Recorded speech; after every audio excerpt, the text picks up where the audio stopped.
This is More Than Work, the podcast reminding you that your self-worth is made up of more than your job title. Each week, I'll talk to a guest about how they discovered that for themselves. You'll hear about what they did, what they're doing, and who they are. I'm your host, Rabia. I work in IT, perform stand-up comedy, write, volunteer, and, of course, podcast. Thank you for listening. Here we go.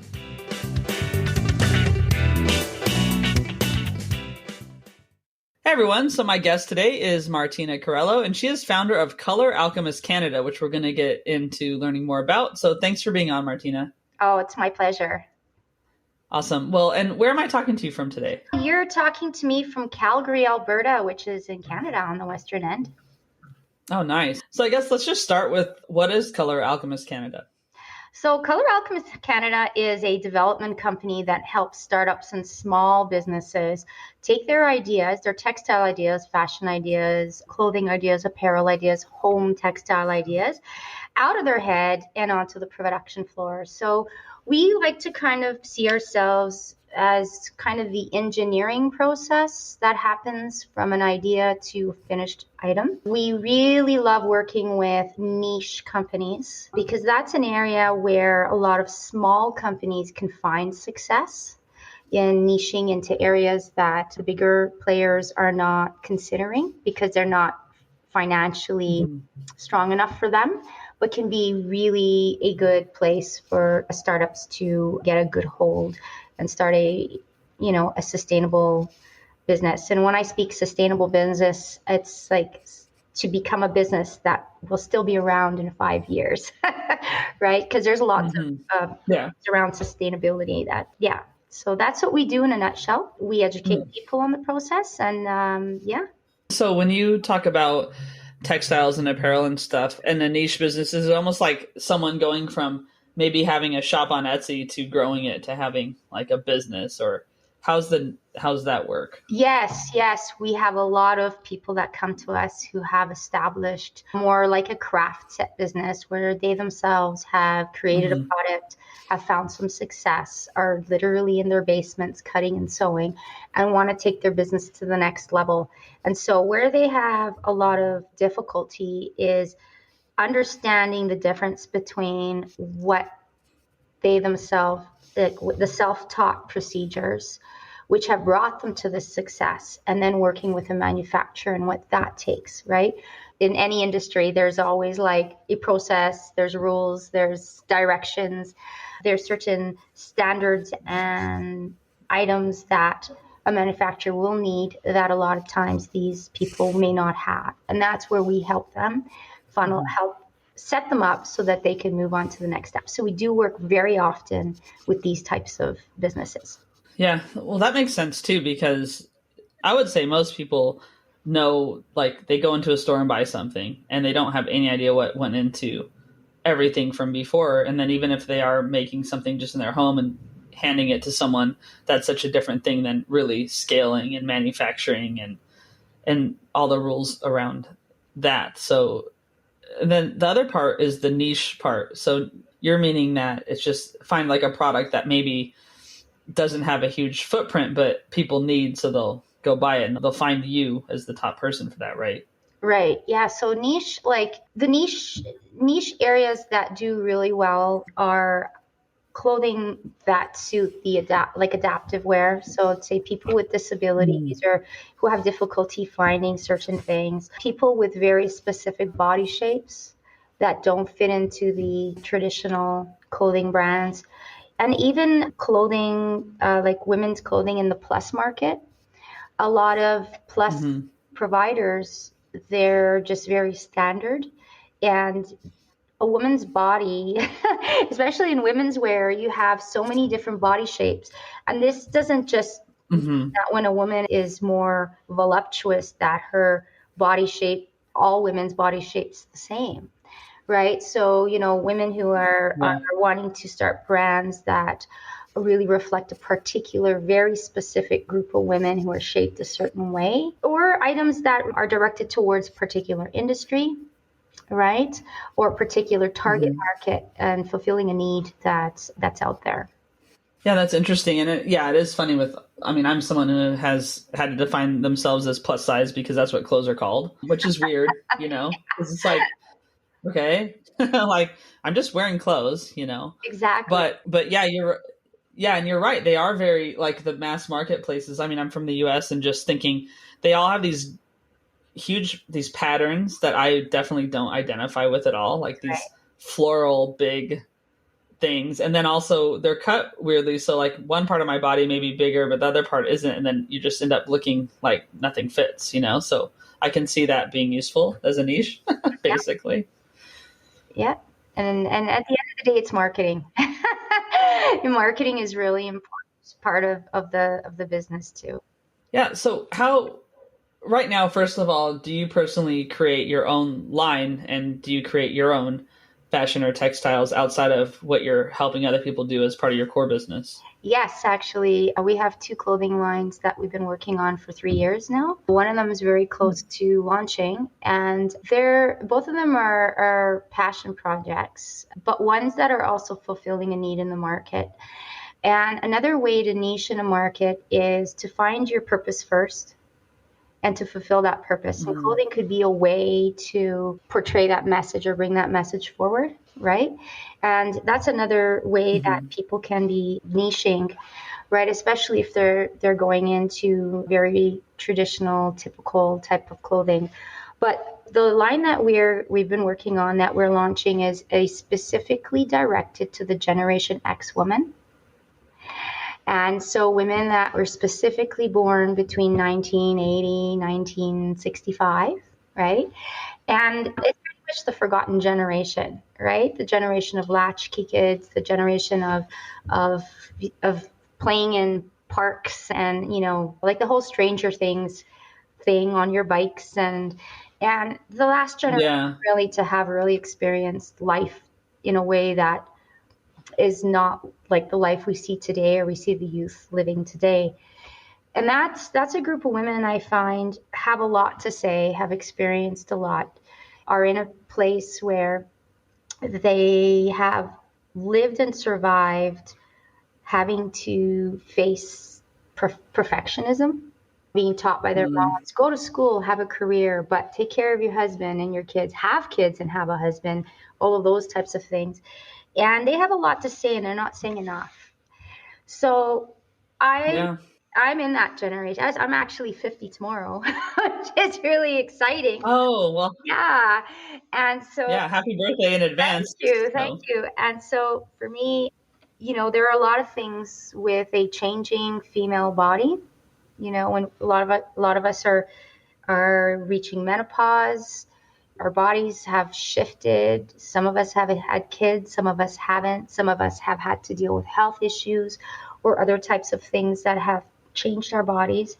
And really being mhm. able to create a product based on the wants of this group.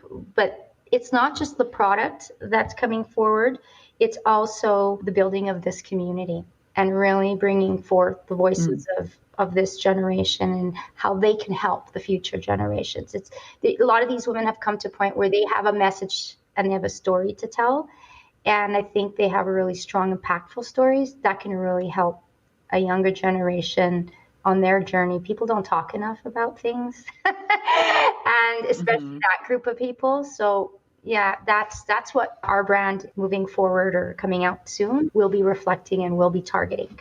Great. Yeah, and I'm in that generation too because I'm 42, Oh, and cool. Nice. even looking at clothing, I mean, there's not much room between dressing like an older woman or dressing like a kid. There's like nothing in between, you know, in a way, unless you're wearing business wear maybe, but just I don't know. So that'll be interesting to see that. What got you the knowledge that you have in order to be able to consult and help people build their businesses? How did your career start out to bring you to this point? How did it start out? It was interesting. Both of my parents had parents that were in the needle trade. So my dad's dad was a tailor. My mom's mom was a designer. And my dad was supposed to follow in his dad's footsteps in an apprenticeship, right? And didn't want to. And so I think Hmm. he really pushed me into that area because I just loved clothes. I loved, dressing my dolls, that kind of stuff. And the start of it was when I was 8. My dad bought me an industrial sewing machine. And my grandmother, my mom's mom, thought he was crazy. She says, "You're crazy. She's going to sew her hands. These things are fast, right?" And he said, no, he likes this and whatever. And that was where it kind of started. And it was interesting because it wasn't something I really wanted to do. I really wanted to go more into a direction where I was helping more into like maybe a healthcare direction or, in that capacity. And left high school and got, at the time, one of the colleges, they had a pilot program for a liberal arts program. And so I had been quite strong in my English class and history class in those areas. And I'm like, okay, I'll apply. And they were accepting 20 students and I got into this program. And the reading list that summer was 25 classic books that I had to get and read. I'm like, oh, wow. So I went into this program. And at that time, my grandmother had cancer and she ended up passing away during that year. So it was a very difficult time for me. And I'm like, you know what?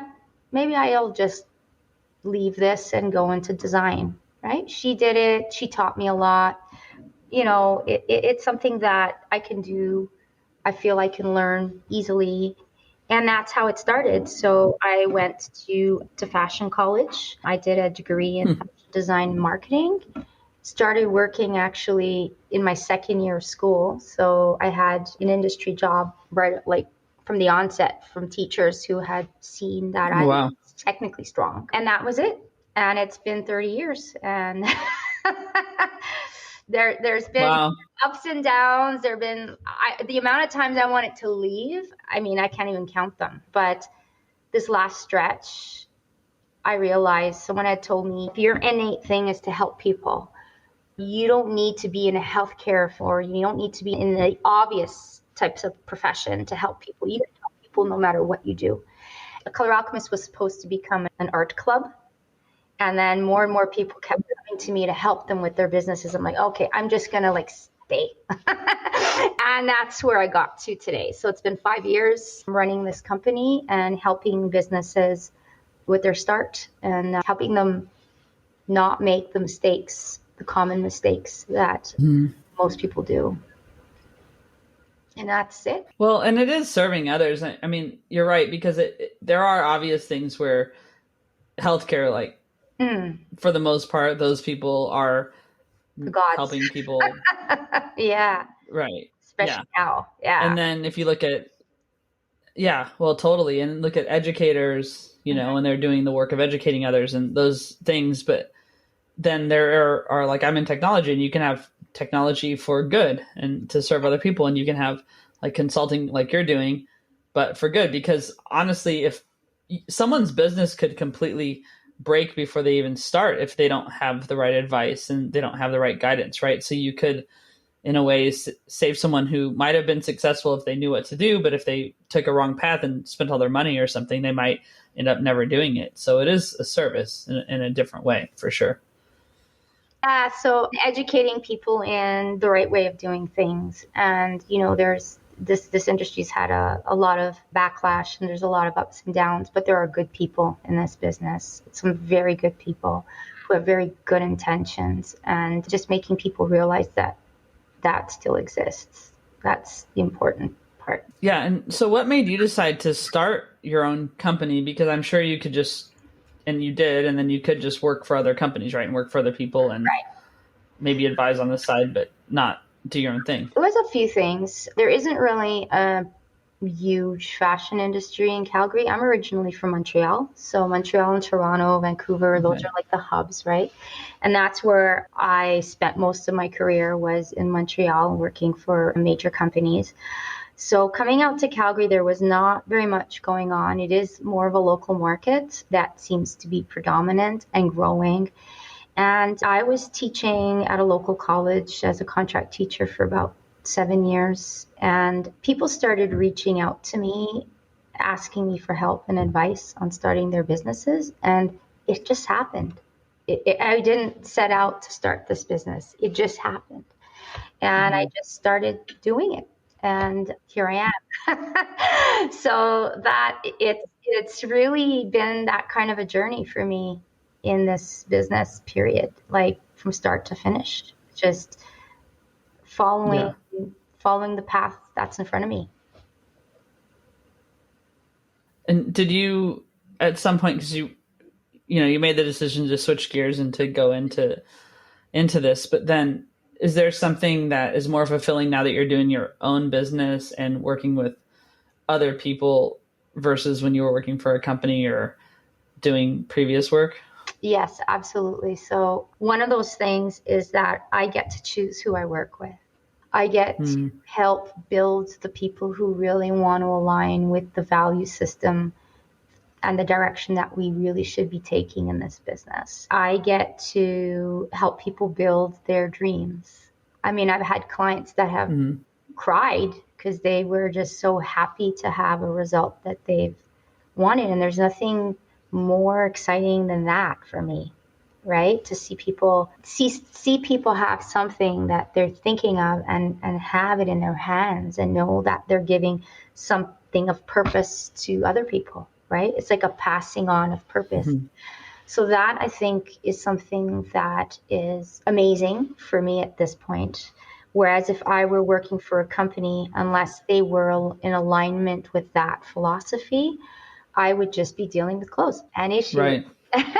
know, which I do anyway. But at the same time, I get to inspire people. I get to see them grow, and their successes make me happy. Right. So it's a great way to come to I still have a long way to go, but still at the tail end of where I'm heading. That's awesome. And as far as your business, you guys, it's on your website, but you're certified as a women business enterprise in Canada. And so what does that mean, basically? So it's an organization where there's many diversity programs, and there's many companies that are looking to work with diverse groups and help grow women businesses. And so what being certified just certifies the fact that you are an actual woman in business, that your business is owned by at least 51% of women-based business. Mine is 100%. It's just me as owner. And what it does, it really does connect you with resources on how to find these diversity programs. It also gives you an opportunity to meet other women in business, right? So the power of networking is something that's really important with building any business or anything, right, that you want to bring to the forefront. Finding people that you can work with, finding people that align with what your goals are, what their goals are, and how you can help one another. And and it's been a great experience. I've been a part of them for a year and still have a lot to learn with what their offerings are and how I can, collaborate more with them. And being a woman in business and meeting other female entrepreneurs, I mean, one thing that you're away from at that point is, and I work in IT, and so it's very male dominated. And I know that your industry, the fashion industry, has been too, but you get away from some of the sexism or just other things that are kind of negative, basically, too. And have you found that to be the case for you and a shift there as well? There's been challenges in that respect. And the challenge, I would say, is that one area that's still an issue is equal pay. People are underpaid in this industry by a long shot in comparison to others. And there's so many factors that surround this. And one thing I've learned by running my own business and, paying my staff fairly is that it's hard. It's hard when I see my clients having to struggle with their price points. Price points are really a big deal. Where the shift has occurred in a positive sense is that, again, I'm in control over my destiny, right? I'm in control over who I work with, who I serve.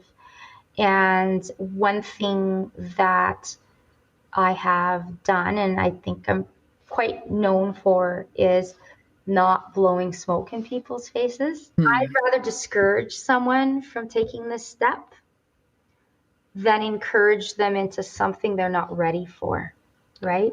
And there's a lot of people in that pathway that will take advantage of that. Oh, yes, we'll take you here, we'll do this, we'll do that. And so the shift in that respect has given me the control to really help people on a deeper level in that respect. And also not being subject to sexism. It's not so much sexism in a direct sense that's the issue in this industry. It's just that it's a female prominent, like the workers are female prominent. So it's very common to see they're not equally paid as the men. It's still a little behind. It's a lot behind the fence compared to other industries, right? So we've seen it in nursing, we've seen it in teaching, right? That whole So Yeah. No, it is. And then, I mean, you also have, in the case of any manufacturing, you have people who are blue collar, like workers in a factory and stuff. And and people make the joke, and they joke about it all the time, which I don't know. I mean, I think it's funny in a way, I guess, but really it's a human rights issue. Also, like they'll joke, oh, I got this shirt. Oh, thanks to the little kids who made it for me. And like Primark, for example, over here, and they joke about it. But I think that it's also, a big thing. I mean, where are people making clothes and to hit a price point, right? I mean, that's usually what they're trying to do. Like these big box places, like, well, we want to reach our price point, so we need cheap labor. But how do you work with labor in that sense? And what's your stance on that? So I work mainly with smaller companies, smaller factories. I've chosen to stop working with overseas, and not because all of it is that way. There are some fantastic factories that are ethical. It's just that it's a really big bite to chew. And a lot of my clients are not ready for the high units and that risk, right? But from my experience, because I worked in that industry for years, is that there's a couple of perspectives people need to take. When we're living in our comfortable little Western world, we can be a little high and mighty on, well, I don't want kids, making my clothes and this and that. And we have every right to demand that. But then in some countries, unfortunately, that is probably the best pathway for them, because they could be doing so many other things that are worse, right? And it's about changing that. It's about, if a working age is lower than what we deem as acceptable, are these children given like proper food, proper nourishment? Are they doing jobs that are perhaps like, not going to be detrimental to their health and to their well-being? Are they being treated fairly? And that's very hard for us to know. Like a lot of these companies can fake papers. Like we see it all the time, these big box people getting caught with like these, they found out this factory had this going on and that going on.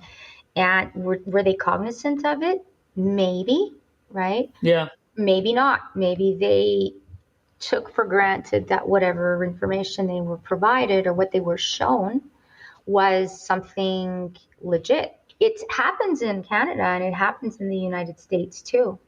They call it labor theft. Where, I was subject to that too throughout my career, where, you're paid salary, you're paid really low, you're paid for a 40-hour week, but you're working 80. So you're working double the time. You're not getting paid anything for that extra time, right? And like, it's just a fine line to and it's a difficult conversation. And I think that more people need to understand cultures. They need to understand political situations in countries. They need to understand those things and how they need to help in other ways, not just by stopping buying goods from them, but also,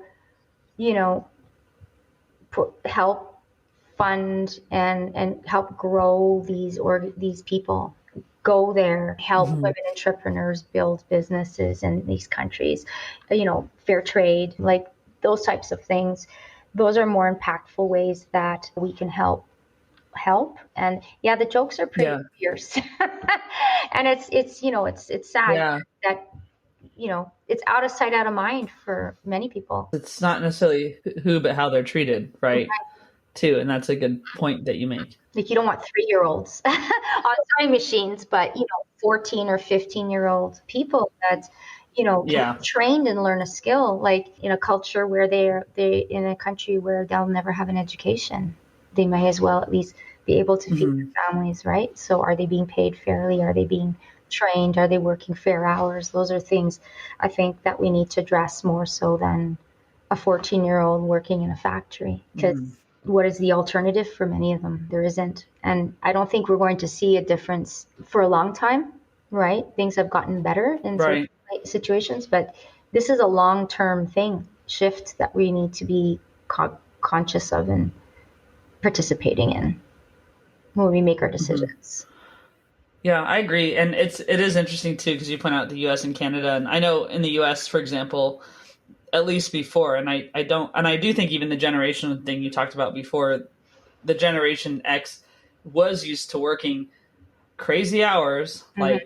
and it kind of got ingrained in us. I mean, it's one reason I have the podcast. And you would get a salaried job, so you'd be proud because you got a salaried position, but then you'd end up working 60 or 80 hours.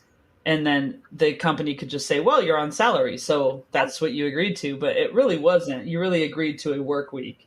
And I worked for a company where also I was in warehousing a lot. And so, very similar to manufacturing, you saw different abuses of people and really couldn't do much about it other than try to report it. But if you did, you'd probably be in trouble with HR because they didn't really want you to report things, And so, and that was the whole power dynamic of how certain people, the women mostly on the line, were treated versus the men. And so I think it is interesting now that those things can get hidden, but they can also get exposed. And I guess it's just a balance of when it happens. But it it really, when you were talking through all that, it really, a few things resonated with me just thinking about past experiences, or also how yeah, we look at other cultures, because it is important. And you're right, if a 14-year-old or 15-year-old is going to work in a factory, that's better than a lot of things that could happen to them at that point, for sure. So one thing that we chatted a little bit about before and that you shared is that you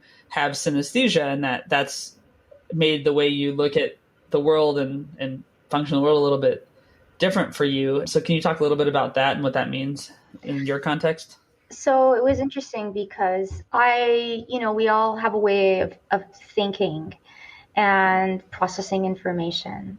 Like, my brain is always in 3 dimension, and I thought everybody's brain was that way.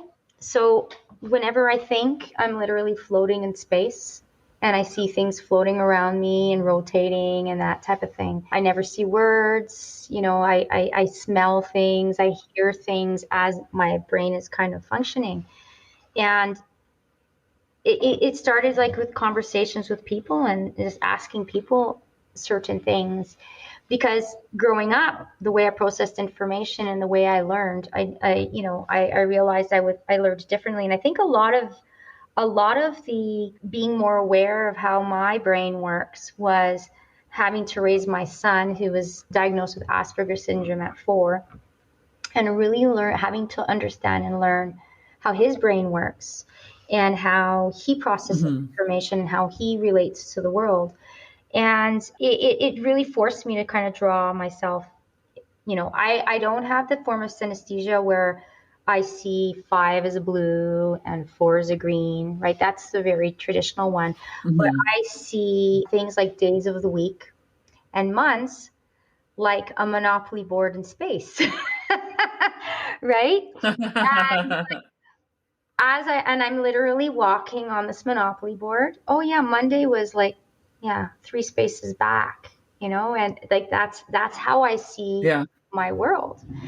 And so it has helped me in my work and in my in a real impactful way. And sometimes when I have new clients that come and they're explaining things to me, I'll have to excuse myself and say, look, I will close, like, if I'm not looking at you in the face and I have to close my eyes or look away, I don't want you to think Mm-hmm. I'm being rude, but I would close my eyes and then I can see right then and there how these items are pieced together. And they literally float in the air and they come together like a three-dimensional, uh, like watching it on a Mm-hmm. flat screen, like a three-dimensional screen. And that's always been the way I've seen everything. So it's Yeah. been an interesting discovery. Yeah, for sure. That's really cool and interesting you lived with that, not knowing that it wasn't what everyone else was seeing. That had to be pretty enlightening to you to just say, oh, so I do think differently. Yeah, it was pretty enlightening, and then brings forth the questions, right? Like, I know I don't have autism. I'm pretty sure I don't, but it also leads to the question of these types of things, right? You start to see how there were certain things growing, like it takes you back to your life, and how there were certain ways you processed information and felt different from your friends, because you talk about Yeah. something and people go like, well, I don't, what are you talking about? That doesn't make any sense, right? And that's how Yeah. it just kind of clarifies things from your life. Yeah. Oh, yeah. That's neat. Well, it's kind of now that you know, you can use it in a different way, which is cool. Yeah. You can tap into it more, you can understand, and I do, Mm-hmm. right? Like, visualization Yeah. was always easy for me. Like, I could see things that in anything, right? I'd look at something and I can see it in a different Mm-hmm. color. I could see it, and people would say, oh, you have a very visual, you're in a visual field, you must be a visual person. I'm not a visual person. I'm actually an auditive person. And one of the things I realized about myself is that I'm a really big storyteller, and I like details, Mm. and I go into details about things. And I know that's because that's how I like to be spoken to. And the reason why I like Yeah. those details is that's how I understand the information that's coming to me. No, that makes a lot of sense. Well, that's really cool. So thanks for sharing about that, just Yeah, because I don't know, I just think it's good for people to know more about. I mean, that's the whole neurodiversity thing, right? Where people's brains do process differently. And a lot of times we might be seen, or we might talk to ourselves in a way like, oh, well, I'm just weird, or they're just yeah, strange or whatever. But it's really just not that. It's a matter of, you just learning about how you process, and then being able to tell people, well, this is actually better for me if you do it this way, exactly. rather than just kind of suffering through things. Awesome. So, do you have any advice or mantra that you just like to share generally, or that you turn to? You know what? It's like, I think I've come to the point where you have to just live and enjoy your life and not take things so seriously. The whole work-life balance thing for me has always been a struggle. There's a lot of people like me who know they're there, right? But I mean, also for the younger generations. I have a son who's in university right now, and a star student, and he's studying science, and one of the things that a lot of young people panic about is getting through school quickly, having to Yeah. make decisions about their future and their life. And I think you have to have a plan. You always have to have a plan, because then you end up nowhere, right?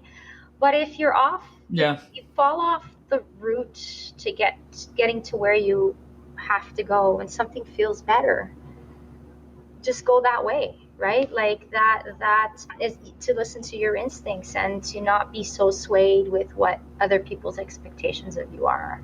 More of enjoying Mm. the journey as much as the result or the potential outcome, right? Because you don't know where you're going to end up. Hmm. So you got to enjoy the journey. And if you're not enjoying the journey, you're not going to like where you are at the end. That's the way I see it, Yeah. right? So, yeah, enjoy the journey Yeah. as much as the destination.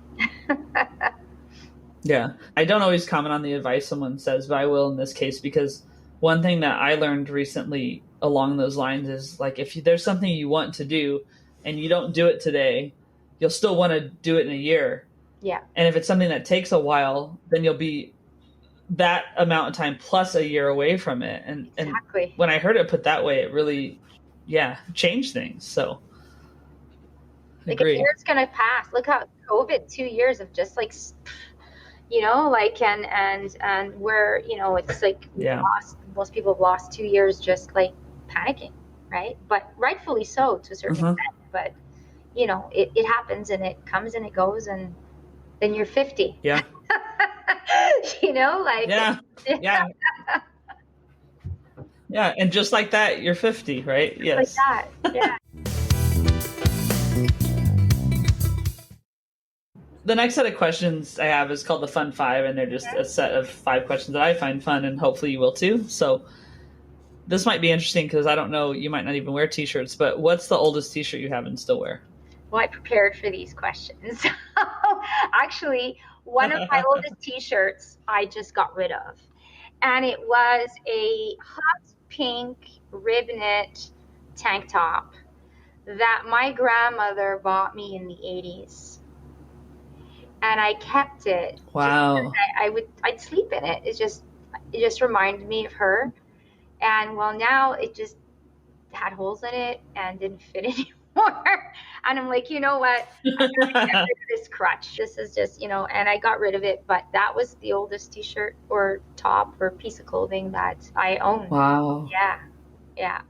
That's nice though that your grandma gave it to you. I mean, I don't know. I loved my grandma, so I get like treasuring something from them. All right. So it seemed a lot like Groundhog's Day. You guys had lockdown longer than we did in England, certainly, because England just really didn't seem to even know anything was going on. But anyway, so you had a little bit longer Groundhog's Day than we did. But if every day was really Groundhog's Day and you had the same song playing on your alarm clock every day, what would it be? You know, it bounces back and forth. I would say I got the power from the 90s. Yeah. That song, yeah, it just gets me going every single, yeah, I would say that. Yeah, and I can hear it in my head now. Yeah. Oh, cool. All right, good. I don't have that one yet either because some of them are starting to repeat themselves on my Spotify playlist. So that's helpful. So coffee or tea or neither? Ask anyone who, like, I only post about coffee on my Facebook. I need coffee not just once a day, like sometimes even 10 times a day. It's a thing. It's a thing. It's just part of who I am. Yeah. Coffee and dogs. Those are the things. So that's awesome. So, and really caffeinated dogs, perhaps, which would be Oh, they scary, are. but you know, that's how it is. So, all right. So, can you think of a time that you laughed so hard you cried, or just something that cracks you up when you think of it?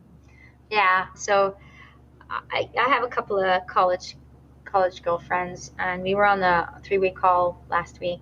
And it's, you know, I just realized how much I miss them. And so we were talking about being kids and being kids in the playground in the 80s with all the little, with like burning our backsides down that slide, like how like we didn't kill ourselves, you know, and like comparing ourselves to like today's generation where everything's in a bubble, right? And like we were talking, one of them, she's pretty funny, she's very funny, she was telling us about the story about this one kid that always wanted to hang out with all of the cool kids, right?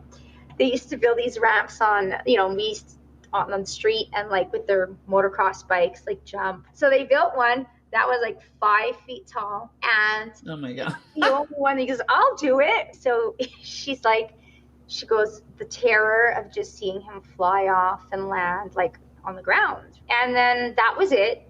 And she's like, I don't know, months later, she's, you know, walking, and she's like, I wonder what's been going on with him. And she looks in his backyard, and he's sitting there in a body casts and in a wheelchair. And she's like, oh, what happened, right? And he's like, well, remember that time with the ramp? And not that was funny. That wasn't what we were laughing about. We were just laughing about how nobody knew that he was so severely hurt. No, his mother didn't come screaming at, you know, or arresting. Like, that was just the life we lived. And it was just part of being a kid, you know?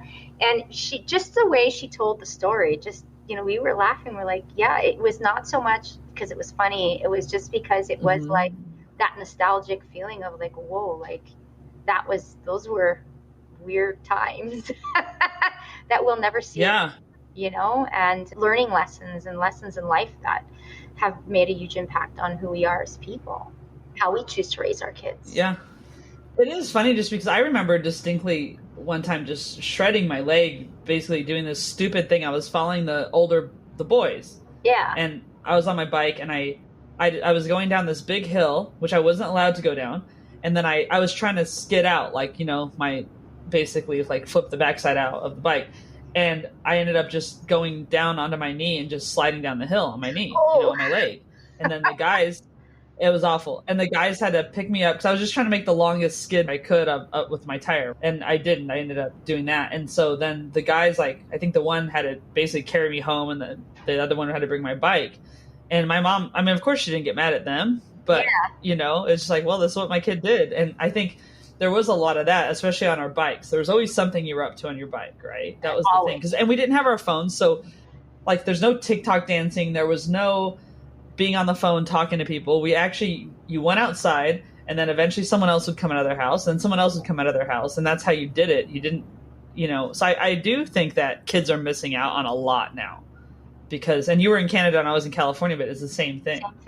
But now it's like they're missing out on a lot, with the phones, basically. And not just with fun, but also like when you're spending all this time doing silly things on TikTok, what else are you learning?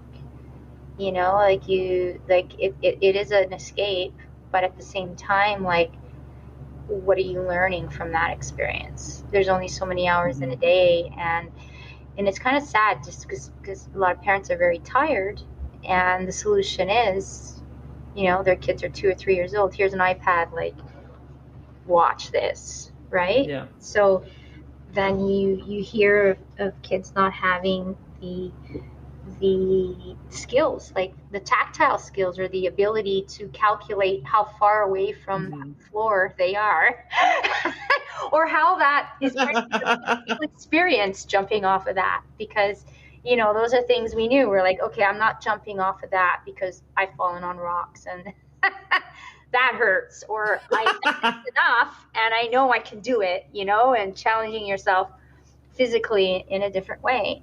The kids today, the only ones who really have that experience are the ones that are in sports, right? And whose parents really encourage them in sports, but it's still a controlled environment. And, I think we do control our children's environments a little too tightly. And I think play is important. I think hurting yourself is important in learning, learning skills. That it's okay. But yeah. Yeah. Yeah. It's interesting. So the last question is, who inspires you right now? I would say my parents do. And I mean, my parents were people that are at the start of the boomers. They were born in like 45, 46.